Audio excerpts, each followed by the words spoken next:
يا أهلا بيكم. بصوا كده حوالينا، كل حاجة في الدنيا دي يا إما بتتحرك يا إما ثابتة مكانها، من أول الموبايل اللي ماسكينه لحد الكرسي اللي قاعدين عليه. طب عمرنا فكرنا إيه السر اللي بيحرك الحاجات دي أو إيه اللي بيخليها أصلا ثابتة؟ النهاردة بقى هنعرف مع بعض القواعد الخفية اللي بتحكم عالمنا كله، القوة والحركة. وخلونا نبدأ بلغز. لغز كلنا مرينا بيه وعشناه. تخيلوا معايا المشهد ده، راكبين عربية وماشية في أمان الله، وفجأة هوبا السواق داس فرامل مرة واحدة. إيه اللي بيحصل؟ بنلاقي جسمنا كله اترمى لقدام. يا ترى إيه التفسير العلمي للي بيحصل ده؟ ده بالظبط اللي هنعرفه سوا.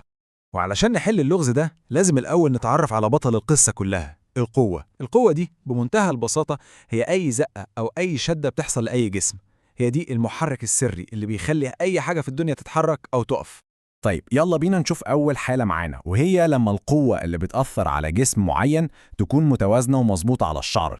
شوفوا معايا كده الشنطة دي وهي محطوطة على الترابيزة. في دلوقتي قوتين بيأثروا عليها وعكس بعض تماما. أولا في قوة الجاذبية اللي هي وزنها وبتشدها لتحت، وفي نفس اللحظة الترابيزة بترد عليها بقوة لفوق، بنسميها قوة رد الفعل.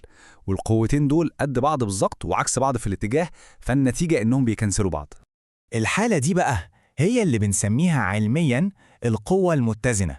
لما يكون عندك قوتين قد بعض تماماً وكل واحدة فيهم بتزق في عكس اتجاه التانية، ببساطة بيضيعوا تأثير بعض. طب والنتيجة إيه؟ النتيجة زي ما هو واضح إن الجسم بيفضل في مكانه ساكن تماماً، كأنه مفيش أي قوة بتأثر عليه أصلاً.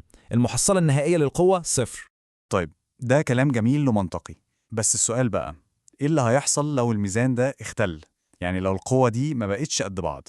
أهو هنا بقى بتبدأ الإثارة كلها. القوة غير المتزنة هي اللي مسؤولة عن أي حركة بنشوفها في حياتنا. خلونا نرجع تاني للشنطة بتاعتنا. بصوا كده ايه اللي حصل. في ايد جت وزقت الشنطة، يعني في قوة تالتة دخلت في الموضوع. الاتزان اللي كان موجود خلاص اتكسر. وده اللي بنسميه القوة غير المتزنة. يعني لما يبقى فيه قوة غالبة، قوة أكبر من أي قوة تانية عكسها، ده لازم يغير من حالة الجسم.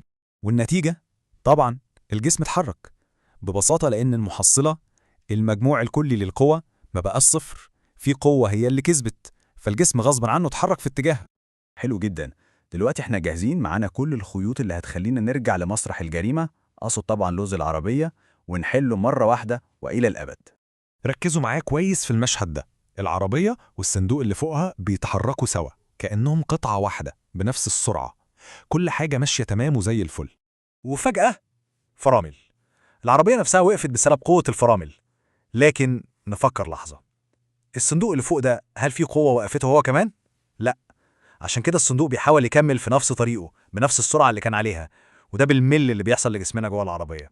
الظاهرة الغريبة دي إن الجسم بيبقى عايز يفضل على حاله ليها اسم علمي مهم قوي، اسمه القصور الذاتي. يعني إيه؟ يعني الجسم اللي بيتحرك عايز يفضل يتحرك، والجسم اللي واقف مكانه عايز يفضل واقف مكانه، كأنه بيقاوم أي تغيير يطرأ عليه. وبكده اللغز اتحل. جسمنا وهو في العربية بيبقى متحرك بنفس سرعة العربية، ولما العربية بتقف فجأة جسمنا بسبب القصور الذاتي بيرفض التغيير ده وبيحاول يكمل حركته لقدام. هي دي بقى لحظة آها اللي بتفسر كل حاجة.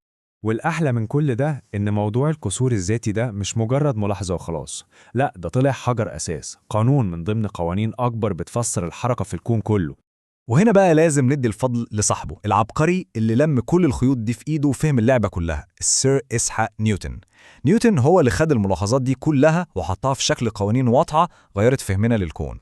نيوتن حط لنا 3 قوانين أساسية للحركة، والمفاجأة بقى إن كل الكلام اللي قلناه عن القصور الذاتي ومقاومة الجسم للتغيير ده هو قانون نيوتن الأول للحركة، اللي بنسميه ببساطة قانون القصور الذاتي.